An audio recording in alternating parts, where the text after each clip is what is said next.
बच्चों, नए सिलेबस के अनुसार आज हम जिस पाठ का अध्ययन करेंगे वह आपकी पूरक पुस्तिका वितान से है, जिसके पहले पाठ का नाम है सिल्वर वेडिंग, जो कि मनोहर श्याम जोशी की रचना है। पाठ आरंभ करते हैं। जब section officer Vardy Yashodhar Pant ने आखिरी फाइल का लाल फीता बांध कर निगाह मेज पर उठाई, तब दफ्तर की पुरानी दीवार घड़ी 5:25 बजा रही थी। अब उनकी अपनी कलाई घड़ी में 5:30 बज रहे थे। पंत जी अपनी घड़ी रोजाना सुबह शाम रेडियो समाचारों से मिलाते हैं, इसलिए उन्होंने दफ्तर की घड़ी को ही सुस्त ठहराया। फाइल आउट ट्रे में डालकर उन्होंने एक निगाह अपने मातहतों पर डाली, जो उनके ही कारण 5 बजे के बाद भी दफ्तर में बैठने को मजबूर होते हैं।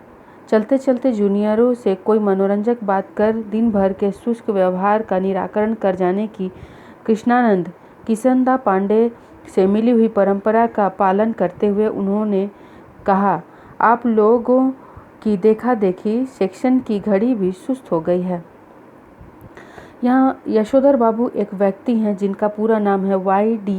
पंत और यशोधर पंत नाम है उनका। वे सरकारी नौकरी में हैं। उन्होंने दिन का आखिरी फाइल उठाकर और मेज़ पर रखा और दीवार घड़ी की तरफ देखा तो उसमें 5:25 हो रहे थे, जो कि उनकी कलाई घड़ी, जो कि रेडियो के समाचार से मिली हुई थी, उससे 5 मिनट सुस्त थी।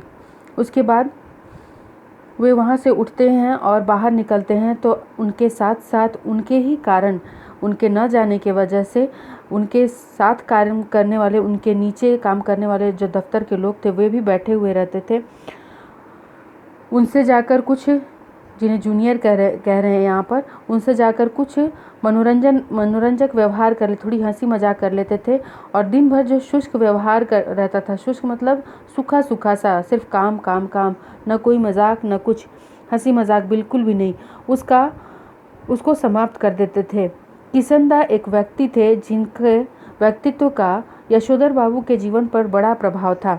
उनकी सिखाई हुई बातों को यशोधर बाबू ने अपने जीवन में उतारा था।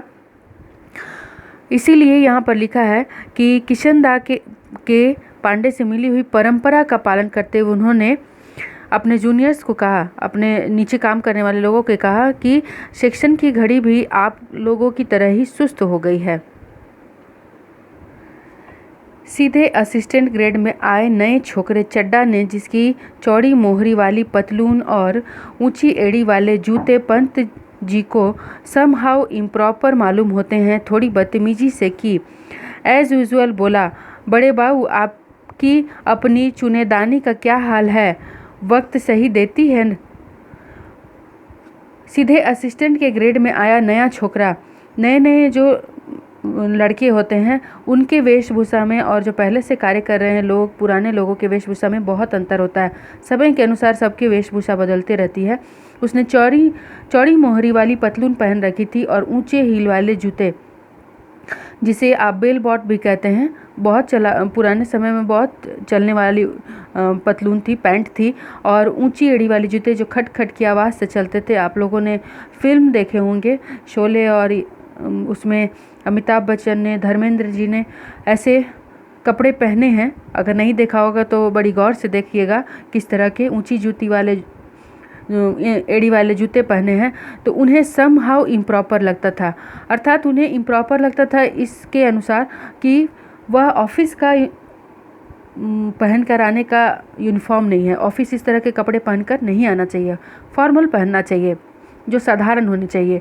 वह थोड़ा बदतमीज़ भी था क्योंकि नए युग का था, इसलिए एज यूजुअल मतलब जैसे हमेशा बोलता था वैसे ही बोलता है कि बड़े बाबू आपकी अपने चुनेदानी का क्या हाल है, वक्त सही देती है। उनकी घड़ी को उसने चुनेदानी कहा, काफ़ी पुरानी घड़ी थी इसलिए वह चुनेदानी कह के बुलाता है। वह सही वक्त देती है ना, क्योंकि वो नए ज़माने का था इसलिए वह उनसे बातचीत करता था, और लेकिन थोड़ी सी बदतमीज़ी भी करता था। मजाक उड़ाया उसने यशोधर बाबू का। यशोधर बाबू बताते हैं, यशोधर बाबू के साथ क्या होता है, वो बहुत ही घृष्टता करता है, गलत व्यवहार करता है। ज़बरदस्ती क्या करता है, ढीठ की तरह वह यशोधर बाबू का हाथ थाम लेता है और तब यशोधर बाबू मन ही मन सोचने लगते हैं कि इसकी इतनी हिम्मत है कि वह अपने से बड़े ऑफिसर का हाथ थामकर इस तरह की धृष्टता कर रहा है, इस तरह का ढीठापन कर रहा है। हाँ, एक समय था जब हम लोग हुआ करते थे और किशनदा हुआ करते थे। हम और किशनदा ऐसे थे कि साहब उन्हें कहते ही नहीं बल्कि मानते भी थे। हिम्मत नहीं थी कि उनके साथ ऐसा व्यवहार कर ले। सब लोग आप अपने घरों में देखते होंगे, आसपास में देखते होंगे, जितने भी पुराने लोग होंगे जो आपसे बड़े होंगे 10 साल 20 साल, वे लोग अपने समय की तुलना आपके समय से करेंगे। ऐसे ही यशोधर बाबू भी अपनी तुलना चड्ढा द्वारा किए गए व्यवहार से करते हैं कि उसका व्यवहार बड़ों के साथ, ऊंचे ओहदे पर रहने वाले लोगों के साथ, साहब के साथ कैसा है, और एक हम लोग थे, हम लोग कैसा व्यवहार करते थे। घड़ी की ओर देखकर वह बोला, यशोधर बाबू की घड़ी की ओर देखकर वह बोला कि बाबा आदम जमाने की है, कोई जापानी सस्ती सी घड़ी ले लीजिए, आप तो पुराने ही ढर्रे पर चल रहे हैं।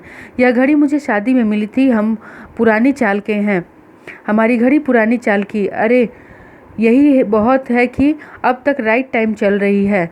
क्यों, कैसी रही? उन्होंने भी उसकी खिल्ली उड़ाते हुए कहा कि हम लोग तो पुराने ज़माने के हैं और पुरानी घड़ी की ही चाल से चलते हैं और एकदम राइट टाइम चलते हैं। क्यों, कैसी रही? कहने का अर्थ यह है कि हम जिस घड़ी से चलते हैं, हम समय से दफ्तर आते हैं, समय से घर जाते हैं, सब कुछ समय से काम करते हैं, लेकिन नई घड़ी लेने के बावजूद भी तुम यह काम समय से नहीं करते, तुम वक्त के पाबंद नहीं हो। इस तरह के नहले पर दहला जवाब देते हुए एक हाथ आगे बढ़ा देने की परंपरा थी। रिमजी स्कूल अल्मोड़ा में, वहाँ से कभी यशोधर बाबू ने मैट्रिक की परीक्षा पास की थी। इस तरह के आगे बढ़े हुए हाथ पर सुनने वाले बतौर दाद अपना हाथ मारा करता था और वक्ता श्रोता दोनों ठठाकर हाथ मिलाया करते थे।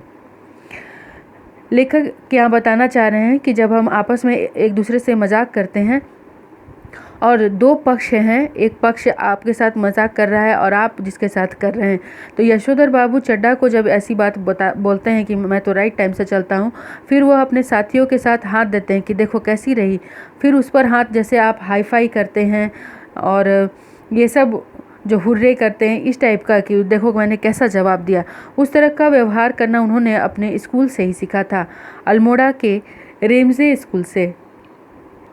ऐसी ही परंपरा किशनदा के क्वार्टर में भी थी, जहां रोजी रोटी की तलाश में आया यशोधर पंत नामक एक मैट्रिक पास लड़का को शरण मिली थी कभी।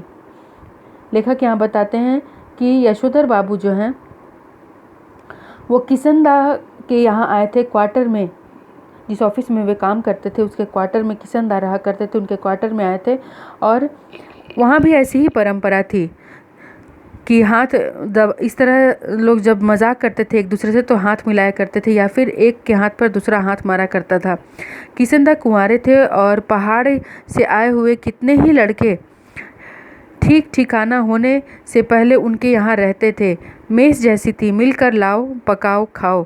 यशोधर बाबू उस समय दिल्ली आए थे, उनकी उम्र सरकारी नौकरी के लिए कम थी, कोशिश करने पर भी वॉइस सर्विस में वह नहीं लगाए जा सके। तब किशनदा ने उन्हें मैस में रसोइया बनाकर रख लिया। यही नहीं, उन्होंने यशोधर को 50 रुपये उधार भी दिए कि वह अपने लिए कपड़े बनवा सके और गांव पैसा भेज सके। बाद में इन्हीं किशनदा ने अपने ही नीचे नौकरी दिलवाई और दफ्तरी जीवन का मार्गदर्शन किया। इस पैराग्राफ को पढ़ने से आपको समझ में आ गया होगा कि क्यों यशोधर बाबू के जीवन में किशनदा की इतनी अहमियत है और क्यों वह किशनदा की कही हुई बातों को मानते हैं।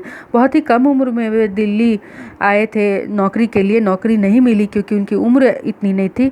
फिर यशोधर बाबू को किशनदा ने अपने पास रख लिया था, कुछ पैसे भी दिए थे कपड़े बनवाने के लिए और उनका बीच बीच में मार्गदर्शन भी किया करते थे।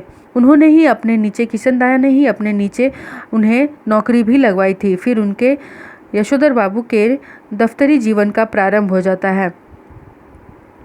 यहाँ पर एक और बात कही गई है कि सब वहाँ पर एक साथ रहते थे, जितने भी पहाड़ी लड़के थे, ये यशोधर बाबू भी उसमें शामिल थे। किशनदा के यहाँ रहा करते थे, पैसे लाते थे, सामान लाते थे, बनाते थे और खाते थे। किसी तरह की पाबंदी नहीं थी, मेज़ की तरह था।